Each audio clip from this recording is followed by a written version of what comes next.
page turners, and welcome back to the channel. I'm Matthew, the man with the hat, who reads. And it's another exciting episode of What Am I Waiting For? Okay, so what is the purpose of this series if you are new here? What Am I Waiting For is essentially a follow-up to a book haul. I look back at a book haul from a year ago, pull out all the books I haven't read yet from that book haul, and then share them here and talk about maybe why I haven't gotten to them yet. It's kind of just a way of keeping myself, I don't know what the word I'm looking for is. It's gone. You ever happened to you? You have a word and it's just gone. It helps me keep focused on the stuff that's been sitting here the longest. I'll just say it that way. But, I mean, I don't know. People seem to like these, so I'm going to keep doing them as they come around. So this is from the book haul for July, August 2023. So looking back a year ago, there was 18 books in that original book haul. And there's 6 of them I haven't gotten to yet. And we're going to talk about them here today. So let's not waste any more time. Let's dive into these books. Starting with Huron Ennis Leach. If you follow the channel at all, you know I'm planning to read this one this month here for Sci-Fi September. And possibly dragging it into October for it because it kind of fits both categories. So this one isn't going to be on this list for very much longer. I'm going to be hitting this one here probably in another week or so yet. Before the month is over, I'm going to be started with it. So it's not too terribly long. I've heard a couple other channels have read this and talked about it and liked it. So I am excited to dive into this one at some point. Hopefully soon. Then we got Neil Bascom's Faster, How a Jewish Driver, an American Heiress, and a Legendary Car Beat Hitler's Best. I've wanted to read this book for a long time. When I finally got a hold of it, I have promptly stuck it in my stack, and there it sat. And here we are a year later. I want to get this one yet this year. This is going to be one of my nonfiction November picks. I'm very excited to read this one. I love the cover. It's just simple, but it's also kind of cool. When World War II, I mean, it's World War II era. It says, for fans of The Boys in the Boat and In the Garden of Beasts, a pulse-pounding tale of triumph over Hitler's fearsome silver arrows during the golden age of auto racing. So I'm excited to tackle this one. Like I said, probably nonfiction November is my plan right now. So I have a few books I want to put in there for nonfiction November, and that's one of them. We have a Ray Bradbury one, A Medicine for Melancholy and Other Stories. I've been reading a lot of Ray Bradbury this year, as you might notice if you follow the channel. I probably won't get to this one anymore this year, but we'll see. Maybe it'll happen. I don't know. It's just over 300 pages, so it's not terribly long. All Summer in a Day. I think I read that one. Anyway, it's a Ray Bradbury short story collection. Ray Bradbury is one of the greats. Don't know when I'm going to get to this. I'd like to say I get to it yet this year, but I have a lot of books planned for the rest of this year, so this might not be till early next year. I don't know. We'll see what happens. We'll see what happens. These next two, I don't have any idea when I'm going to get to. First, we have Fred Saberhagen's The First Book of Swords. This is a book that I found in an antique mall. It was like $1. Yeah, $1. And it's one that, looking at it, it brought back memories. I remember I was like in high school, and this was in our high school library, and I thought, that sounds interesting. Maybe I'll tackle them at some point, and I never did. So it kind of brought back some memories. I don't even know how many there is in this series. I think there's at least 3, maybe 4. Anybody know? Okay, they list 3 back here. First Book of Swords, Second Book of Swords, Third Book of Swords. I don't know if there's any other sequels to that. You know, this is back when they actually had the little checklists in the back of the books, which I always kind of like. It's a good way to find some other books that sound interesting when they put ads in the back of the book.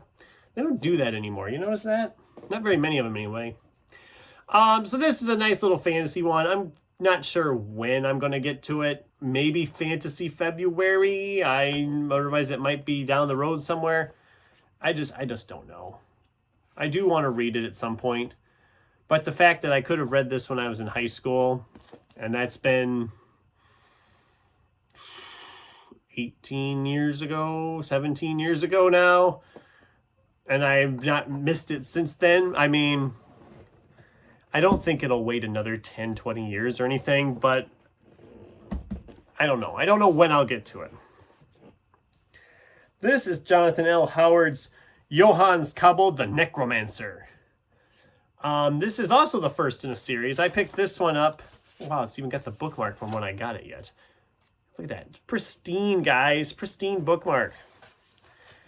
I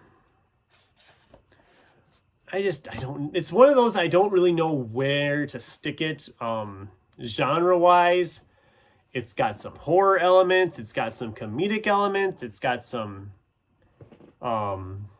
historical elements. I mean, it's just, I don't know where to stick this in a theme, so I just haven't really done anything with it. It's one of those that kind of sits here and you forget about, you know.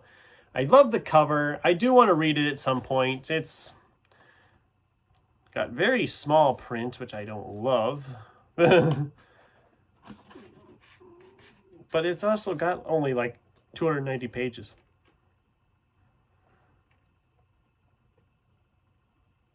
Oh, okay. So I don't know when I'll get to this. Someday I will get to this. Probably not until next year, though. It's just not looking like I'm going to fit it in anywhere this year anymore.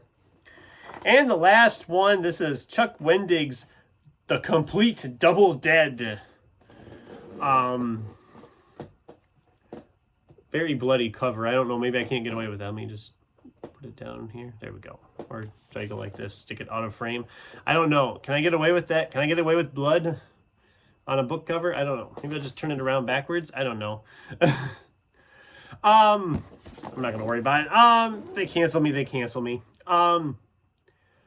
The guy's a vampire. He went to sleep 5 years ago, and he wakes up to find that everybody in the world is dead and they are zombies now. So, I mean, what do you do? I mean, you have zombies that aren't technically alive, so how does a vampire survive? So it's, I don't know. It sounds interesting. It sounds like a fun one.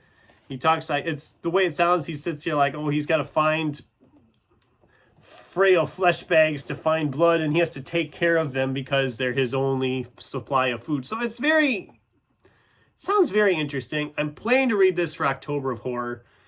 I just realized there's like some really good art going on here. Look really close into the blood. There's some like cool artwork on this thing. I don't know much about this. I have liked Chuck Wendig in the past. I hadn't even heard of this book before, but when I found it, I was just like, okay, I need to take care of this. I need to give this a try. There's a whole bunch of advertisements in the back of this one too. It's just over 400 pages, but it's like 2 stories. It's 2 novels. So this will be an October of Horror read. And that's what I have for this time. I mean, most of these I'm going to try to get, at least half of these I'm going to have done by the end of the year. The other half, it's just like, I don't know when I'm going to get to them, but it probably won't be till next year because this year my reads are all pretty much established what I'm hoping to read for the rest of the year.